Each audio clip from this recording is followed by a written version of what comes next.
5-kilometre loop with 2 sharp hills to climb, plus a little Ming acting. We're here on the Great Wall, right here on Drone and Phone.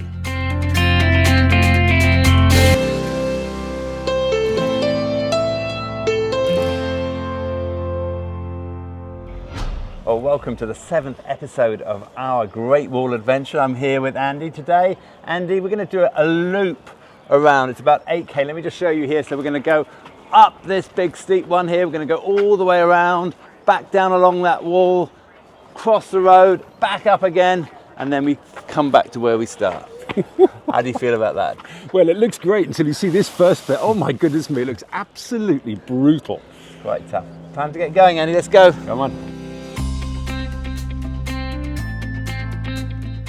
The Great Walls of China are much misunderstood, and here at Drone and Phone we're on a mission to change that. Over 8 episodes we travel from the far east of the Ming Wall to the far west, bringing you a series of hikes that reveal a little of the history and the true splendour of this wonder of the world. Moving down the valley towards Beijing from Badaling, we come to the Juyongguan Pass. This is a double layer protection just 50 kilometres from the centre of Beijing and makes a great loop walk. We set off from the gate on the south side, heading west to complete the toughest of the climbs first. I'm not sure if you can see how far we come up. We've decided to go the hard route up at the very beginning, and we'd recommend that as well. Get it out the way before we're going to go along the ridge. We're going to go down the other side, but we can see from the other side we're already above that, so it's not as tall as this. So do the steep sharp one first, and you can see the further you go up, the fewer people there are. They start to drop off fairly quickly. Although this section of the wall is closer to Beijing, it's not as crowded, but still expect to see a good number of people. The further you walk, the fewer the people. How's it going, Andy? Well, you know what? It's brutal, but after day 7, you kind of just think it's more steps, isn't it? It's just another climb. It's not too bad. The first climb is a straight 300 metres up with no relief, but on a clear day should start to reward you with stunning views down the valley to Beijing. Unfortunately for us, the weather is not kind. Well, your body goes through quite a few emotions going up these steps, I have to say. At the start I was feeling pretty chipper. Just turn your head off, I was thinking, and just keep on going. And you do get there, but goodness me, it takes forever. And then the last bit from this guard tower down here, goodness heavens, it was hard work. I'm not sure how much you can see today, it's pretty hazy.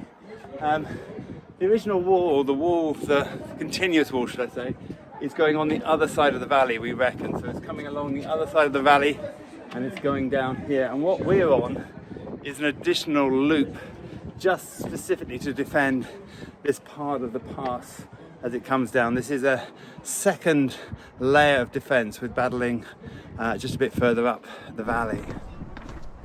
From the top we turn back round and return, this time taking the left fork that will take us 300 metres back down to the north side of the pass. Don't underestimate the walk down, as it can feel almost as tiring as the way up. Well, I've made it all the way up, and I'm pretty much all the way down again. Look at this. I've just got to get down here somewhere, just over here. There's a couple of warriors over there with some rather mean-looking swords, and then back up the other side. We're going to go up there, and then I think we're going to go that way actually, along the ridge, and then who knows where after that. If you're lucky, as we were, you may find a reenactment on one of the 2 gates. This can add a feel of the time to the experience and fire up the imagination. Before you start back up on the other side, it's worth exploring the gate compound where the soldiers were garrisoned. You can also top up on water and food. The climb on the east side is only a third of the one on the west. Now, I'm not sure if you can see it here, but this is a really good view of what we've just done. So we started out over there, we go up over the top and then down the other side, back up here right to where we are behind me here, where we are just behind here, and now we're going to turn around and go back down this one and down to the bottom over there where we started.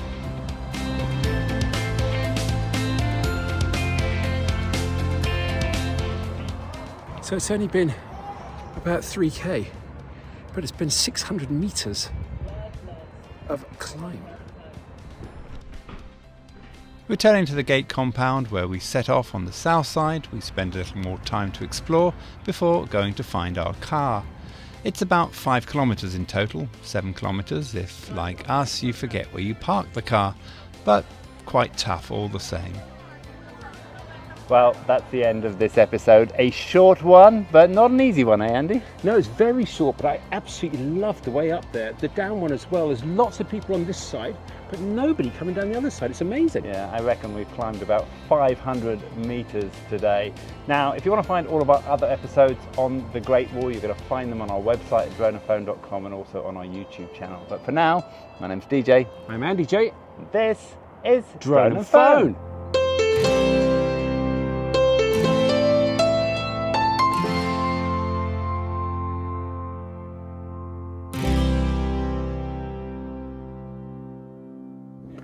Can you imagine that if you were a soldier in the Ming Dynasty and you wake up in the morning and your commander says, okay, you're going up that one today.